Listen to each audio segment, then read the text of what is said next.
operation. Shaping is defined as the operation of removing material from works to produce flat surfaces. देखिए इसमें RAM चल रही है और रिमूव हो रहा है, तो आगे की साइड में कटिंग हो रहा है. This process can be done on a machine. It the work piece is held rigidly in a vice और directly on table with the help of clamps. Vice में देखा आपने कि वाइस में हेल्ड हुआ है. And shaping is done with the help of single point cutting tool. Single point cutting tool से होता है. Cutting takes place in a forward stroke only known as cutting stroke. Forward stroke में ही cutting होती है, back return stroke जो होता है उसमें नहीं होता है. Hence this return stroke is known as idle stroke. खाली स्ट्रोक कहा जाता है because no cutting takes place. Idle stroke is kept fast, क्योंकि आइडल में कुछ नहीं होना तो इसको फास्ट किया जाता है और विट वर्क क्विक रिटर्न मैकेनिज्म से किया जाता है. Speed of RAM during cutting is maximum and minimum at the back stroke. तो अब इसको करते कैसे हैं, अगर हम कैलकुलेशन देखें तो let S is length of stroke in centimetre, N is number of cutting stroke per minute, C is average cutting speed and L is length of job in centimetre. ये यूनिट्स याद रखिए. Effective speed E is equal to S into N by 100. आपने देखा होगा पिछले में भी हमने एल इंटू एन बाई 100 किया था, तो यहाँ पे एस इंटू एन है. लेकिन यहां पे effective speed is 3/5 of the average cutting speed. Now 3/5 क्यों कहा गया है, बिकॉज हमारे जो मैंने बताया था कि आगे की तरफ जब कटिंग हो रही है तो वो ज़्यादा टाइम ले रही है. जो बैक कटिंग हो रही है तो उसमें रिटर्न है और आइडल है बिल्कुल, तो उसको फास्ट कर देते हैं. तो दैट मीन्स आगे के कटिंग में ज़्यादा टाइम लगता है और बैक में 2/5 के टाइम लगता है. n इज इक्वल टू अगर देखें तो n is equal to 3c/5 into 100 हम इसको करें तो n is equal to 60c/s strokes per minute निकलता है. s is equal to l plus 5. 5 is some approach के लिए 5 सेंटीमीटर रखा जाता है. l is length of job, तो 5 अप्रोच के लिए 5 सेंटीमीटर बढ़ा दिए जाते हैं. F अगर है फीड ऑफ स्ट्रोक तो एरिया स्वेप्ट कितना होगा, F into L plus 5 centimetre square. एक स्ट्रोक में इतना वो एरिया कवर करता है. और टूल पर मिनट करना है तो n से उसको मल्टीप्लाई कर देंगे, it becomes F into L plus 5 into N. तो इन दोनों को हम इक्वेट करते हैं तो इट बिकम्स ऊपर नीचे l प्लस 5 कट जाएगा तो F 60c into F centimetre square निकलता है. इसी तरह से B अगर विड्थ है तो विड्थ को हम प्लस 2.5 करते हैं. वो मैंने बताया कि उसको एक क्लियरेंस देने के लिए B plus 2.5 for calculation purposes. तो टाइम रिक्वायर्ड फॉर शेपिंग होगा L प्लस 5, ये हमारी लेंथ में बढ़ गया, और B plus 2, L into B होना चाहिए, इसको प्लस 5 और प्लस 2.5 कर दिया. डिवाइडेड बाई एरिया स्वेप्ट हमारा 60 CF निकला था तो उसको 60 CF से डिवाइड कर दिया. तो total area to be swept बटे एरिया स्वेप्ट पर मिनट. अब एक न्यूमेरिकल प्रॉब्लम लेते हैं शेपिंग के केस में. Calculate the time required for shaping a cast iron rectangular block of 12 centimetre into 4 centimetre to be shaped to reduce the thickness from 1.8 centimetre to 1.6 centimetre in one cut. एक ही cut में करना है, उसकी thickness कम. Cutting speed 20 metre per minute and feed is 0.02 centimetre per stroke and cutting time ratio is 3/5. वो जो मैंने बताया था कि उसकी 3/5 निकलती है. तो अब अगर इसको देखें, इफेक्टिव स्पीड हमारी E is equal to SN/100 है. इफेक्टिव स्पीड 3/5 है हमारी बन जाएगी. 1 और 2 को अगर इक्वेट करेंगे तो N जो है हमारी वो निकल के आती है 60c/s स्ट्रोक्स पर मिनट. जब S हमारा है L प्लस 5 तो N हमारा निकलेगा 60 इंटू 20 दिया हुआ है. S जो है वो हमारा 12 प्लस 5 17 बन जाएगा. ये 71 स्ट्रोक्स पर मिनट निकल के आता है.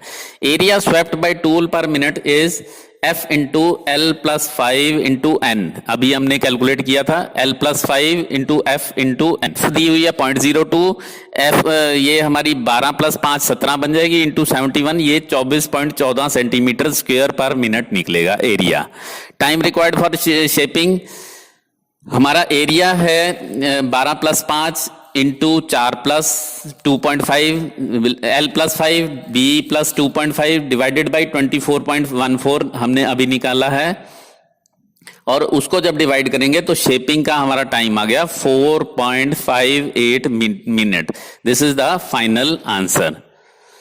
Now the next is planning. Planning भी शेपिंग के जैसा ही है. It is defined as the process of producing flat surfaces with the help of a single point tool. The number of tools may be from 1 to 4 depending upon the requirement. ये देखिए, ये बहुत बड़ी machine होती है. इसमें एक cross rail होता है और इसमें क्रॉस रेल के ऊपर टूल हेड लगे होते हैं. 1 से लेकर 4 टूल भी लग सकते हैं. जॉब बहुत बड़ी होती है, लेकिन इसमें एक फर्क है शेपर से. Tool is fixed whereas the job fixed on table reciprocates. Shaper में टूल रेसिप्रोकेट कर रहा था, यहां पे जॉब क्योंकि बड़ी है उसकी वजह से जॉब रेसिप्रोकेट करती है. The work piece is held rigidly in vice और directly on a table with the help of clamps. Table नीचे होता है और बहुत बड़ा टेबल होता है, उसके ऊपर क्लैंप से फिक्स कर दिया जाता है. ये भी सिंगल पॉइंट टूल से होता है. टूल पोस्ट में लगा हुआ होता है. मैंने बताया क्रॉस रेल के ऊपर टूल पोस्ट लगे हुए होते हैं. Cutting takes place in forward stroke only as cutting stroke. इसमें भी यही होता है कि फॉरवर्ड स्ट्रोक में ही कटिंग होती है और return stroke is idle stroke because no cutting takes place. Idle stroke को फास्ट रखा जाता है compare to forward stroke by use of quick return mechanism. Quick return mechanism अलग से पढ़ सकते हैं. The speed of ram is maximum at center and minimum at the beginning and end of the stroke. ये starting और and में जो है उसकी स्पीड जो है वो कम रहेगी और बीच में रैम की स्पीड जब सेंटर में पहुंचेगा तो मैक्सिमम होगी.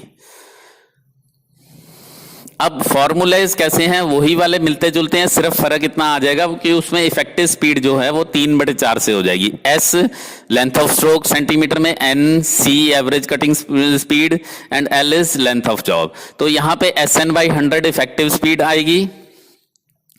Effective speed E is equal to 3/4C. 3/4C. पिछले वाले में शेपर में 3/5C थी, इसमें 3/4C है. तो इनको जब इक्वेट करेंगे SN/100 is equal to 3/4C, इन दोनों को इक्वेट करें तो SN/100 is equal to 3/4C. C is cutting speed. तो ये हमारी निकल के आती है. N कितने स्ट्रोक्स निकलते हैं पर मिनट, 75C/S. और प्लेनर के केस में S जो है हमारी जो कटिंग की लेंथ है, याद होगा आपने L प्लस उसमें 5 किया था, यहाँ पे 25 बिकॉज जॉब बहुत बड़ी है तो 25 सेंटीमीटर साथ में ऐड करना पड़ता है. लेट F इज फीड पर स्ट्रोक इन सेंटीमीटर. तो एरिया स्वेप्ट बाय टूल पर stroke F into L+25 and area swept by tool per minute उसको N से मल्टीप्लाई कर देंगे. अब जब इनको दोनों को इक्वेट करेंगे तो देखिए क्या होगा कि यहाँ पे F is into L+25, 75C/S है तो S को L+25 से रिप्लेस कर दिया और L+25 कट के हमारी ये बन जाएगी 75CF. अब टाइम रिक्वायर्ड जो है हमारा टोटल एरिया है. अब इसमें B जो है वो पिछले वाले में 2.5 ऐड किया था, यहाँ पे 5 सेंटीमीटर ऐड करना है.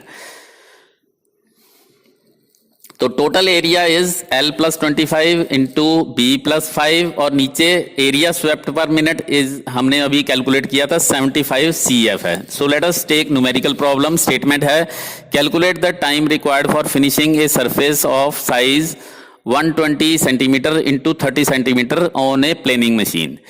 The cutting speed given is 12 metre per minute and feed as 0.1 centimetre per stroke. तो ये पैरामीटर्स दिए हुए हैं. लेंथ 120 सेंटीमीटर है और टाइम रिक्वायर्ड फॉर प्लानिंग सीधा ही हम फार्मूला निकालें L+25 B+5 divided by 75CF. C दी हुई है 12 और F दी हुई है 0.1. सीधा सीधा निकाल लेंगे और हमारा इससे टाइम रिक्वायर्ड फॉर प्लानिंग आ गया 56.40.